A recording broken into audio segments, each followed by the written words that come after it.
Tudo bom, pessoal? De volta aqui no meu canal no YouTube, na noite desta terça-feira. E são muitas as notícias para a gente falar hoje, hein? Comentar, discutir, trocar uma ideia aqui. Tá? O Vojvoda foi apresentado, o Santos não anunciou oficialmente, mas teria já contratado o Tomás Palacio, um zagueiro argentino, que estava no futebol italiano. Tem o Rômulo, brasileiro, no futebol mexicano, o volante, que o Santos também está de olho. Mas a principal notícia para mim desta terça-feira foi o aceite do Santos à proposta do Shakhtar Donetsk, da Ucrânia, pelo centroavante Luka Meireles. Essa para mim é a principal notícia. Mas tem coisa para discutir aqui, tá bom? Tem muita coisa, vamos falar sobre tudo isso.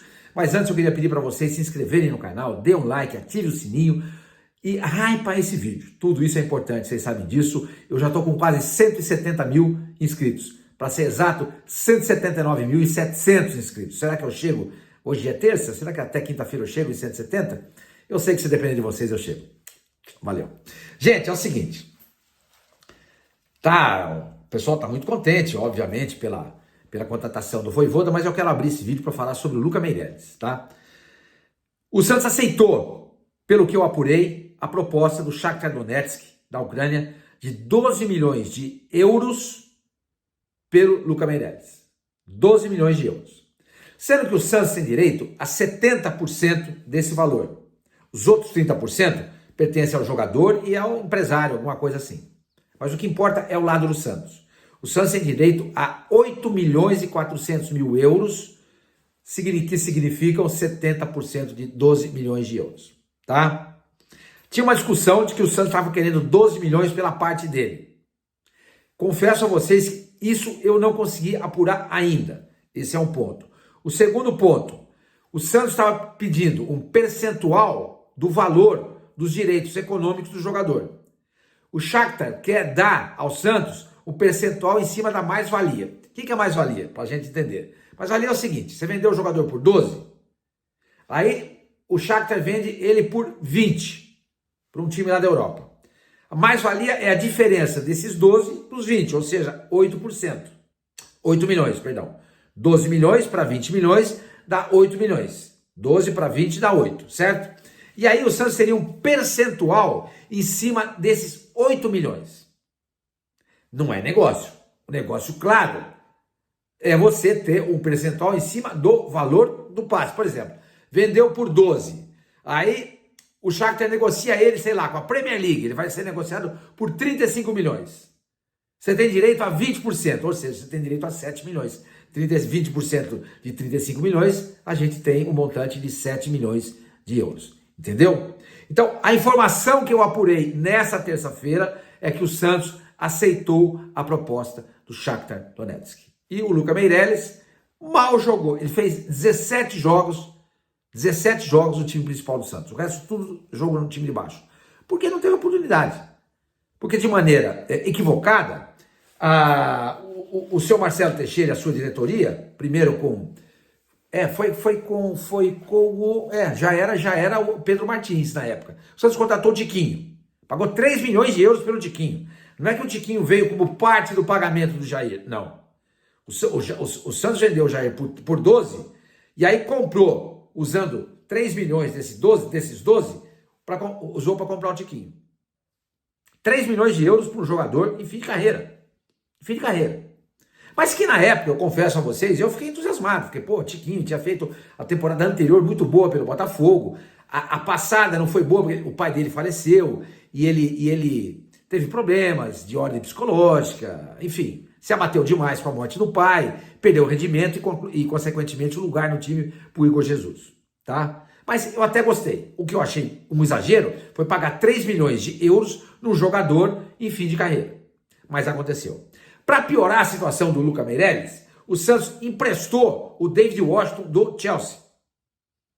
Entendeu? Numa jogada, muito provavelmente, envolvendo empresários, porque não faz sentido você ter o Luka Meireles, um menino de 18 anos, na base, promissor, fazendo gol, artilheiro do Campeonato Paulista, de brasileiro, convocado frequentemente para a seleção brasileira, você pegar um jogador como o David Washington, que também não tem muita experiência no time profissional, para pagar 800 mil reais de salário para o cara. Aí o Santos pega e empresta o David Washington. Aí ele tem o Tiquinho, que começa como titular. Claro, jogador experiente, 3 milhões de euros, começa como titular. Aí a primeira opção passa a ser o David Washington. Você emprestou, tá? Um jogador que pertence ao Giovanni Bertolucci. A gente sabe muito bem que o Bertolucci é um cara que tem muita influência no mercado e já, inclusive, emprestou dinheiro ao Santos. É assim que funciona. Toma lá da cá. Eu te empresto agora, mas amanhã eu preciso que você pegue o Lucas Meirelles. É assim que funciona no futebol. Não é só no Santos, não. Em todo lugar é assim que funciona. Os empresários têm muita influência em tudo que acontece. Entendeu? Aí chega o David Washington e rouba o espaço que era do Lucas Meirelles. E eu cansei de falar isso. Até na época que eu conversava com o Marcelo Teixeira, hoje não falo muito com ele, eu falei, escuta, vocês estão inibindo o crescimento do Lucas Meirelles. Vocês não percebem isso? Precisamos reforçar o elenco. Foi o que o Marcelo me falou naquela época. Mas tem um Lucas Meirelles. Qual a diferença dele para o David Washington? Nenhuma. Ou seja, um menino de muito potencial,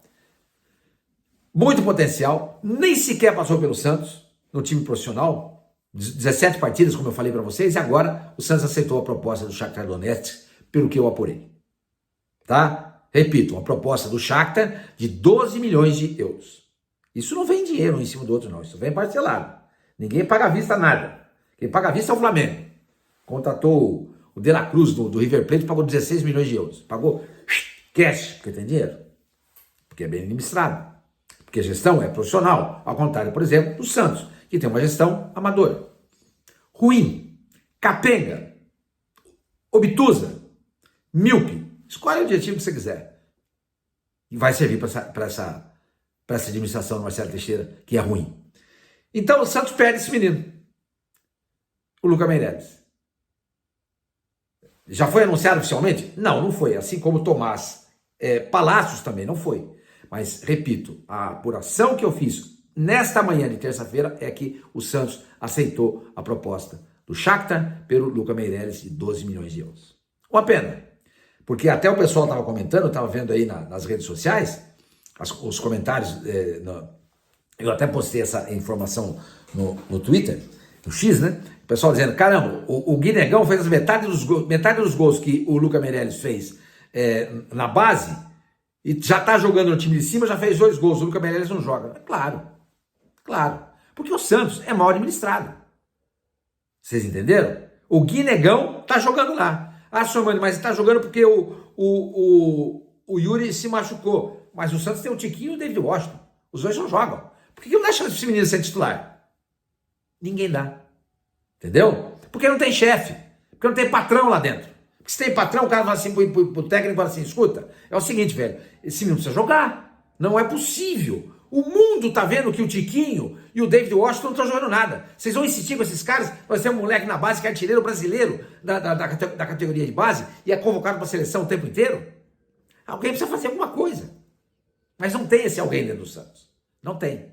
E o Santos perde uma joia por 12 milhões, que muito provavelmente, pelo que ele desempenha, pelo que ele joga, o Shakhtar vai acabar vendendo ele lá para um time enfim, do núcleo, me faltou a palavra aqui agora, não da periferia, não, dos times grandes, importantes do futebol europeu, por 30, e lá vai fumaça. E o Santos vendeu por 12. Como vendeu o Jair? Por 12 milhões de euros. E o Marcelo Teixeira veio comemorar. Foi a maior venda do futebol brasileiro de um zagueiro. Ele falou para mim. Eu devo ter gravado aqui, não. Entendeu? A maior venda do futebol brasileiro de um zagueiro foi o Jair para o Botafogo. Ele falou para mim. Entendeu? E ele acabou sendo vendido por 35 milhões para o Nottingham Forest. Dizem que foi por 12. Mentira. Foi muito mais do que isso. Entendeu? Então, essa para mim é a principal notícia desta terça-feira. Tá? Outra coisa, gente. Eu vou encerrar esse vídeo falando do Vojvoda. Vou falar agora do Tomás Palacio. Tomás Palacios, um zagueiro argentino, que saiu do Talleres de Córdoba para jogar na Inter de Milão. Esse menino tem 22 anos e 1,96 m. É canhoto. Tá? E a gente sabe muito bem que a principal deficiência do Santos é o lado direito. Essa contratação não tem nada a ver com o Vojvoda. Vou deixar isso claro, hein? Essa contratação foi feita pelo Alexandre Matos, com base, provavelmente, no que foi feito pelo Departamento de Análise e Estatística do Santos, tá? Então, esse menino é canhoto, pode jogar pelo lado direito? Pode, mas a vocação dele é o lado esquerdo. Ok. 22 anos, 1,96 m. Esse menino, ele jogou a temporada passada pelo Monza, da Itália. Ele pertence à Inter e a Inter pensou ele para o Monza. Ele foi rebaixado com o Monza. É o que eu vi, pelo menos eu fui pesquisar. O Monza foi rebaixado para a Série B na Itália.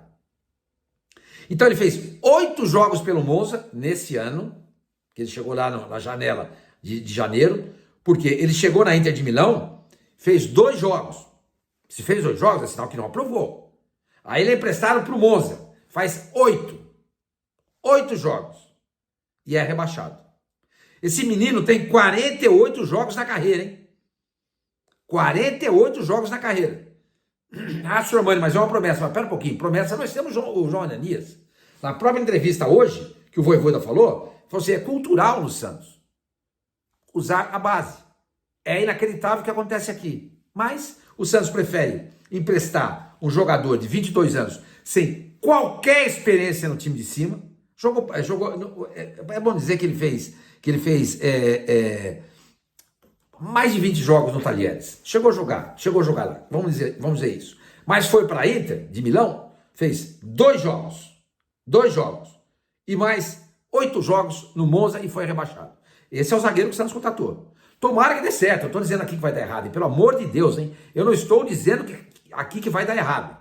Eu estou apenas pontuando, mostrando para vocês quem é o Tomás Palacios. Não basta apenas dizer que ele é um jogador de 22 anos, argentino, de 1,96 m. Não, você tem que olhar o que ele fez na carreira até agora. Com 22 anos, ele tem 48 jogos no time de cima. Tem os jogos na base. E foi rebaixado com o Monza. Esse é o zagueiro que o Santos contratou. Tá? Tomara que ele chegue aqui e se torne o novo Ramos Delgado, que não era canhoto, era destro. Que não jogava pelo lado esquerdo, jogava pelo lado direito. Entendeu? Tomara que tudo dê certo. Tomara que tudo dê certo. Mas, repito, não teve nada a ver com o Vojvoda. O que tem a ver com o Vojvoda? O que tem a ver com o Vojvoda? Ele teria pedido, pelo que eu leio, a contratação do volante Rômulo, ex-Inter de Porto Alegre. Ex-Internacional de Porto Alegre. Está jogando atualmente no Tigres do México. Tá? Jogando atualmente no Tigres do México. E o Tigres quer 5 milhões e meio de dólares e não euros, 5 milhões e meio de dólares pelo jogador. Então, 5 milhões e meio, vamos botar 5 dólares, 2, 30 milhões de reais, para a gente arredondar. 30 milhões de reais, para a gente arredondar. Eu não me lembro desse jogador, não me lembro. Eu me debruço muito sobre o Santos, o resto, quando a gente vai ficando velho, a gente vai ficando seletivo. O que não serve, o que não presta, a gente esquece. Porque, 68 anos de idade, guardar muita coisa, 68, memória de 68 anos é muita coisa. Então o que você faz com o passar do tempo? O que lhe interessa, você pega aí, tira na urina, descarta. Eu não lembro dele. E o que eu fiz? Eu peguei e mandei uma mensagem pro Wagner Martins, o Vaguinha, repórter que trabalhou comigo na Fox durante 7 anos. Torcedor fanático do Internacional e que tem um canal no YouTube, assim como eu, dedicado ao Internacional. Aí eu mandei uma mensagem para ele. Vaguinha, tudo bem? Você se lembra desse Rômulo, volante, ex-Inter, que o Santos está tentando contratar? Eu não me lembro. Ele respondeu, sim, me lembro. Burocrático, saída de bola ruim, passe ruim, é intenso, bom marcador. Em outras palavras, meia boca. Querem para ser titular? Falei, isso eu não sei. Se for isso, ele falou, não serve. É mais uma invenção de clubes brasileiros. Aí a conversa continua, eu não vou citar aqui para você o que nós conversamos, porque não dá para falar, tá? Então, contando para vocês o que me disse o Wagner Martins a respeito do Rômulo, que joga no Tigres do México e que teve passagem pelo Internacional. É meia boca. 5 milhões e meio de dólares. O empresário desse jogador é o André Curi, que é, assim como o Giovanni Bertolucci, um empresário de muita influência no mercado, porque ele tem na carteira dele grandes jogadores. Grandes jogadores. E muito provavelmente já deve ter colocado no Santos alguém importante, ou o Santos está pensando em alguém. é o pedágio. É o tal do pedágio que você passa, que você paga. É o tal do pedágio que você paga. Espero que o Wagner Martins esteja equivocado na análise dele. Se por um acaso o Santos contratar de fato esse Rômulo. Mas eu estou trazendo para vocês aqui o que me disse o Wagner Martins, que tem um canal no YouTube sobre Internacional, a respeito do Rômulo que lá foi como volante. Vou repetir para vocês. Burocrático, saída de bola ruim, passe ruim, intenso, bom marcador, meia boca. Titular, não serve. Tá? Então, quer dizer, a impressão que dá é que o Santos está contratando um novo Schmidt, um novo Rincon. Tá? Estou trazendo informação para vocês.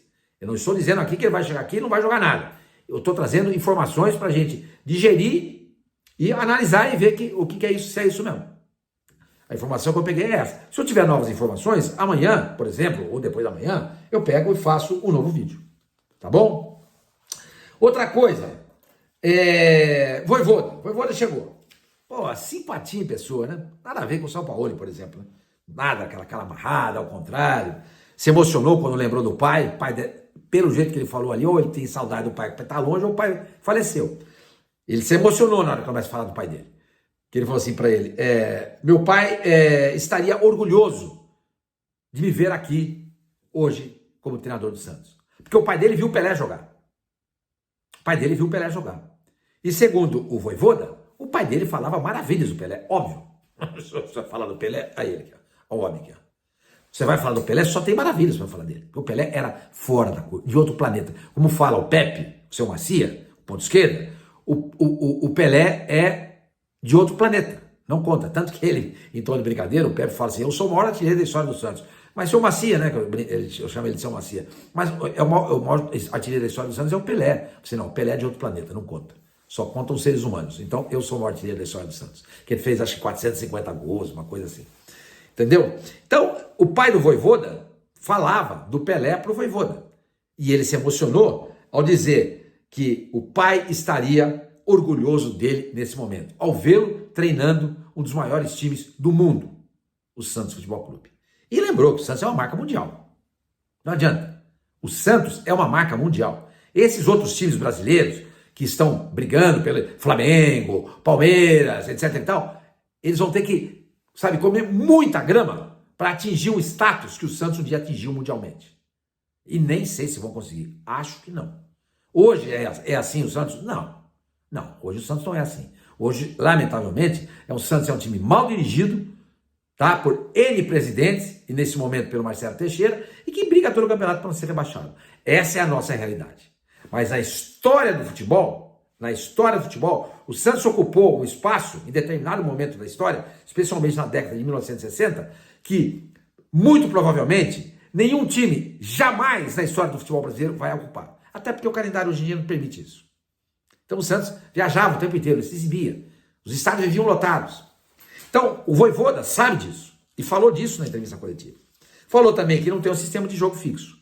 Tá? Pode jogar com 3 zagueiros, pode jogar com 2, pode fazer uma marcação-pressão, pode jogar mais recuado, enfim. Ele falou que vai depender muito do momento e dos jogadores que ele tem à disposição, o que é ótimo. Porque ele não obriga o jogador a jogar do jeito que ele gosta. Ele tem que ver qual é a vocação do time. A vocação do jogador é essa. Então eu preciso montar um time que jogue de acordo com a característica, a qualidade dos jogadores. O que ele está correto. O que ele está muito correto. Entendeu? E claro, falou do Neymar, falou excepcional, né? Excepcional, pode jogar em qualquer posição, o Neymar não é problema. O Neymar é solução, ao contrário. Isso deve ter machucado os haters, né? Isso deve ter machucado, né? Porque os haters vibraram muito, né, com a não convocação do Neymar para a seleção brasileira. E hoje, acho que eles imaginavam que o Vojvoda, né, fosse chegar lá no Santos e falar assim, não, escuta, a primeira coisa que eu pedi foi a dispensa do Neymar. Claro que não. Claro que não. Claro que não. Eu acho um absurdo, respeito, mas eu acho um absurdo as pessoas analisarem que o Neymar não está jogando nada. Desculpem, isso para mim é não enxergar o jogo. Para mim, tá? Eu não estou dizendo aqui que eu sou a única pessoa que enxerga o jogo. Não. As pessoas, por exemplo, no primeiro gol do Bahia ontem, domingo, o meu amigo Vitor Hugo, que tem um canal de juntamente com o meu outro grande amigo, Ademir Quintino, Vitor Hugo estava conversando com ele pelo WhatsApp, falou assim, nossa, olha o João Schmidt chamando. Eu falei, o culpado não foi o João Schmidt, o culpado foi o Bom Tempo, porque no lado direito da jogada estavam Schmidt e o Rincon, e o Bom Tempo encostou. Ficaram os 3 volantes ali, e entrou sozinho o Luciano Juba, pegou a bola, faz o gol. O Juba que é o lateral esquerdo. Quem tinha que marcar ele? O cara que está pela direita. Quem que é o cara que tinha que estar pela direita? O Bom Tempo. Quer dizer, essa foi a leitura que eu tive do lance. Ele já teve uma outra leitura. Ele achou que faltou intensidade para o Schmidt. Entendeu? Então, estou dizendo que eu estou certo e que ele está errado, ou que ele está certo e eu estou errado.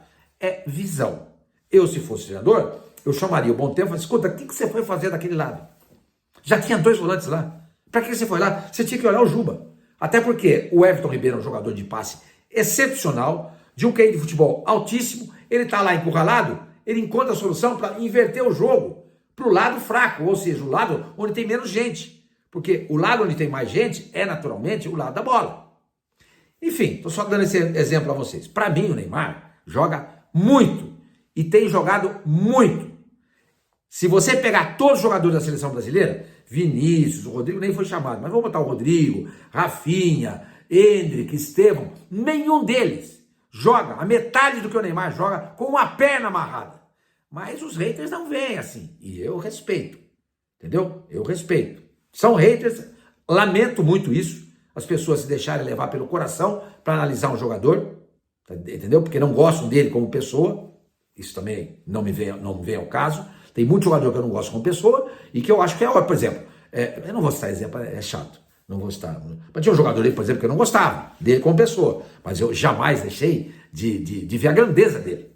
De ver a grandeza dele como atleta. Jamais. Abel Ferreira. É um cara que eu acho insuportável. Intragável.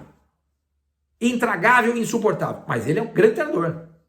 Não faz o time jogar do jeito que eu gosto. Entendeu? Não seria meu técnico jamais. Mas é um cara excelente, olha o que ele fez com o Palmeiras. Então, ao invés das pessoas analisarem o Neymar assim, não, elas misturam tudo, põem tudo no mesmo saco e saem falando as coisas, tá? Bom, acho ótimo, todo mundo empolgado. Até ali, o Lucas Mussetti, a Gabriela Brino, a mulher dele, ambos falando, né? Olha, se não acertar agora, não acerta nunca mais. A entrevista dele foi impecável, não consegui achar um erro. Eu também não vi erro nenhum na entrevista coletiva do Lisca. Vocês se lembram? A entrevista coletiva do Lisca foi maravilhosa. E eu lembro que muita gente falou, caraca, velho, o cara entende muito. E deu no que deu. Agora, é claro que se você pega o currículo do Vojvoda e do Lisca, você vê que tem muita diferença. O Vojvoda é um técnico bom, vencedor, com títulos. O Lisca não é. Então, só aí você já separa. Então, não se deixe apenas levar pela conversa. Olhe também o currículo. Então, a conversa do Lisca e do Vojvoda, a conversa unida foi tão sedutora quanto a do Lisca, né? Quanto a do Vojvoda. Mas só que na prática, o Lisca não conseguiu apresentar nada. O Vojvoda a gente sabe que é diferente. Mas foi encantadora a entrevista do Vojvoda. Se você não viu, entre no site do Santos, tem lá, está à disposição a entrevista. Vale a pena ver, entendeu? Vale a pena ver. Fica a esperança muito grande de que ele consiga arrumar esse Santos. Por falar nesse Santos, domingo, 4 horas da tarde, tem um jogo contra o Fluminense, tá? O Guilherme treinou. Muita gente fala assim, não, tem que montar pro jogo, o jogador ganha muito, tem que aguentar a pressão. Não é bem assim. Não é bem assim. Não é bem assim. Não é fácil. Ouvir tudo que ele ouviu aquele dia.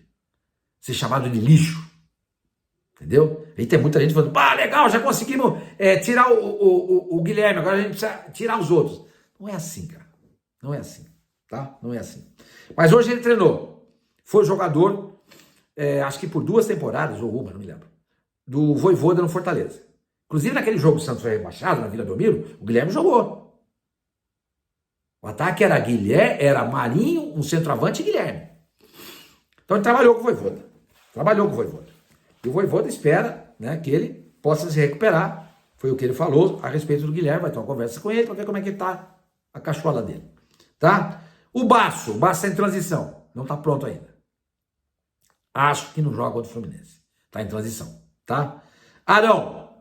Departamento médico, é um mistério. E por falar em mistério, o Neymar, também ninguém sabe. Ninguém fala nada. Vai jogar domingo, senhor Mani?